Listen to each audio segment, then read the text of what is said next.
ఆత్మగౌరవమా కేంద్ర నిబంధనల?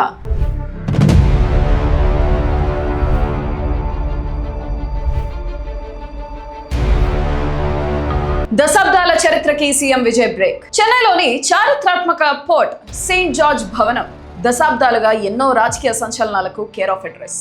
కానీ జూన్ 18, 2026న ప్రారంభమైన 17వ అసెంబ్లీ తొలి సమావేశాల్లో ఊహించని ఒక సంఘటన జరిగింది. సభలో గవర్నర్ ప్రసంగానికి ముందే అందరినీ ఆశ్చర్యపరిచిన ఆ ట్విస్ట్ ఏంటి? కేంద్రం నిబంధనలను కాదనుకుండానే తమిళుల ఆత్మగౌరవాన్ని నిలబెడుతూ ముఖ్యమంత్రి జోసెఫ్ విజయ్ సర్కార్ వేసిన ఆ మాస్టర్ స్ట్రోక్ ఏంటి? నెల క్రితం మే 10వ తేదీన రాజ్ భవనంలో సీఎం జోసెఫ్ విజయ్ నూతన మంత్రివర్గ ప్రమాణ స్వీకారోత్సవం అట్టహాసంగా జరిగింది. కానీ అక్కడే ఒక ప్రోటోకాల్ వివాదం రాజుకుంది. కేంద్ర హోంశాఖ నిబంధనలను ఉటంకిస్తూ ఆ రోజు మొదట వందే మాతరం, రెండో స్థానంలో జాతీయ గీతం, ఆ తర్వాత చివరిగా తమిళ రాష్ట్ర గీతమైన తమిళ తాయి వాచ్తూను ఆలపించారు. దీనిపై తమిళనాడు రాజకీయం ఒక్కసారిగా భగ్గుమంది. కూటమి భాగస్వామ్య పక్షాలైన వీసీకే, లెఫ్ట్ పార్టీలతో పాటు విపక్షాలు కూడా ఇది తమిళ సంస్కృతికి జరిగిన ఘోర అవమానం అంటూ తీవ్ర స్థాయిలో మండిపడ్డాయి.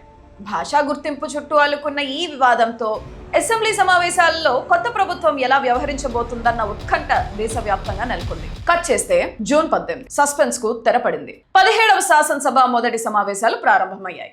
గవర్నర్ రాజేంద్ర విశ్వనాథ్ అర్లేకర్ సభలో తన అధికారిక ప్రసంగాన్ని ఇవ్వడానికి సిద్ధంగా ఉన్నారు. సాధారణంగా దశాబ్దాలుగా తమిళనాడు అసెంబ్లీలో ఒక ఆనవాయితీ ఉంది. సమావేశాల ప్రారంభంలో రాష్ట్ర గీతం పాడుతారు. ఇక సమావేశాలు పూర్తిగా ముగిసిన తర్వాత చివరి రోజున జాతీయ గీతం జనగణమనను ఆలపిస్తారు. కానీ ఈసారి ఆ ప్రోటోకాల్ ను బ్రేక్ చేశారు. సభ ప్రారంభం కాగానే అందరి అంచనాలను తలకిందలు చేస్తూ మొదట రాష్ట్ర గీతం తమిళ తాయి వాచ్తూ మారబోతుంది. ఆ వెంటనే ఎక్కడ గ్యాప్ లేకుండా రెండో స్థానంలో జాతీయ గీతం జనగణమనను ఆలపించారు. గవర్నర్ తన ప్రసంగాన్ని ప్రారంభించడానికి ముందే ఈ రెండు గీతాలు వరుసగా పూర్తవడం సభలో ఉన్న ప్రతినిధులందరినీ ఆశ్చర్యానికి గురి చేసింది. అదే సమయంలో తమిళనాడు గడ్డపై ఎప్పటికీ స్థానిక అస్తిత్వానికే తొలి ప్రాధాన్యత ఉంటుందని నిరూపిస్తూ రాష్ట్ర గీతాన్ని ముందుగా పాడారు.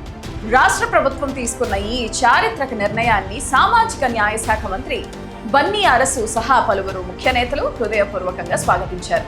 అటు దేశ సార్వభౌమాధికారాన్ని అత్యున్నతంగా గౌరవిస్తూనే ఇటు ప్రాంతీయ స్వయం ప్రతిపత్తిని, మాతృభాషాభిమానాన్ని ఎలా సమర్థవంతంగా కాపాడుకోవచ్చో తమిళనాడు ప్రభుత్వం యావత్ దేశానికి స్పష్టమైన సంకేతాలనిచ్చింది.